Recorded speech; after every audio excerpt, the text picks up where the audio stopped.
School pulse team आज पहुंची है जिला राजौरी के तहसील सुंदरबनी शहर में। यहाँ पे कल ही जो एक लिस्ट निकली है केएस ऑफिसर्स की, तो यहाँ पे हम अक्षय शर्मा से मिलेंगे।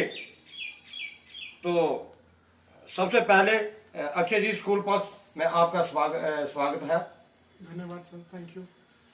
तो आप हमें ये बताएं, सबसे पहले तो हम आप बधाई के पात्र हैं जिन्होंने इस बहुत बड़े कंपटीशन में अच्छा स्कोर किया है और केएस टेस्ट को क्वालिफाई किया है। तो आप हमें ये बताएं कि जैसे कि आप जो आपकी जो जर्नी है कोचिंग की, केएस कोचिंग की, वो कैसी रही? सबसे पहले बहुत बहुत शुक्रिया सर, जो आपने आपके विशेष के लिए। तो रहा सवाल मेरी जर्नी का, तो मैंने ग्रेजुएशन 2016 में की है श्री माता वैष्णो देवी यूनिवर्सिटी से। उसके बाद से मैं सिविल सर्विसेज की तैयारी कर रहा हूँ। तो ये मेरा सेकेंड अटेम्प्ट था सिविल सर्विसेज केएस में। तो I manage to qualify in the second attempt. तो कोचिंग और ये सारी जर्नी इट्स लाइक जैसे लाइफ की जर्नी है, बहुत से उतार चढ़ाव भी आते हैं, बीच में खुशियां भी मिलती हैं, थोड़ा दुख भी होता है, सेटबैक भी लगते हैं। तो मैं यही कहूँगा कि जस्ट लाइक एक लाइफ का जर्नी होती है, वैसे ही मेरे लिए कोचिंग रही। तो अलग तरीके से इसमें हर तरीके से सब्जेक्ट जो रहते हैं जनरल स्टडीज में या अपना कोई जो ऑप्शनल सब्जेक्ट रहता है, तो सब उन सब के लिए अवेयरनेस प्लस करंट अफेयर्स की जो अवेयरनेस है वो भी बहुत जरूरी है। तो आपका जो आप हर दिन में आप कितना टाइम जो अपनी पढ़ाई को कोचिंग के बाद आप कितना समय जो व्यतीत करते थे पढ़ाई में, उसका कोई रोस्टर आपका क्या रहा? जी सर, मेरा तो ये मानना है कि हर किसी का, कैंडिडेट का अपना अलग ही पढ़ाई का कितना टाइम देना डिवोट वो कैंडिडेट टू कैंडिडेट डिपेंड करता है।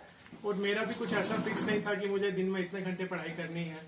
तो इसलिए कुछ टारगेट रहते थे कि हाँ आज एक दिन में इतना कवर करना या एक हफ्ते में, एक महीने में इतना कवर करना। उस अकॉर्डिंग मैं अपने प्लान को शेड्यूल करता था। तो ऐसा कुछ फिक्स नहीं है कि मुझे बहुत 7 या 8 घंटे या 10 घंटे 12 घंटे पढ़ना है। इट डिपेंड्स अपॉन कि जो मेरा पर डे या पर मंथ का प्लान है उसके ऊपर। तो अक्सर जो है हमने देखा है, यहाँ भी हम इंटरव्यू करने के लिए गए, परिवार की, भाई बहन की, माता पिता की मार्क सपोर्ट जो रहती है, उसके विषय में सर आप बताएं। जी सर, इसमें कोई शक नहीं है, परिवार तो सबसे पहली सपोर्ट है, क्योंकि बिना परिवार की सपोर्ट के तो ये पॉसिबल ही नहीं है। तो मेरे लिए भी मेरे जो पूरा परिवार है, मेरे फादर जो heavenly blessings from my mother, apart from that जितने भी मेरे ताऊजी हैं, मेरे कजन्स हैं, मेरी अपनी बहनें हैं, उन सब की सपोर्ट रही है पूरा थ्रू आउट मेरी जर्नी। क्योंकि यहाँ घर पे जितना भी बर्डन रहता था किसी भी चीज का, वो उन्होंने मुझ तक आने नहीं दिया। तो मुझे इन्होंने टोटली कहा कि आप डिवोट रहिए अपनी स्टडीज में, आपको घर की कोई भी चिंता करने की जरूरत नहीं है। तो I am grateful to them कि उनकी सपोर्ट ही सबसे बड़ा एक मेरे लिए पिलर था कि मैं कर पाया, यहाँ तक पहुंच पाया। तो एक बार फिर स्कूल पल्स चैनल की तरफ से भी आपको हम बधाई देंगे, आप बधाई के पात्र हैं।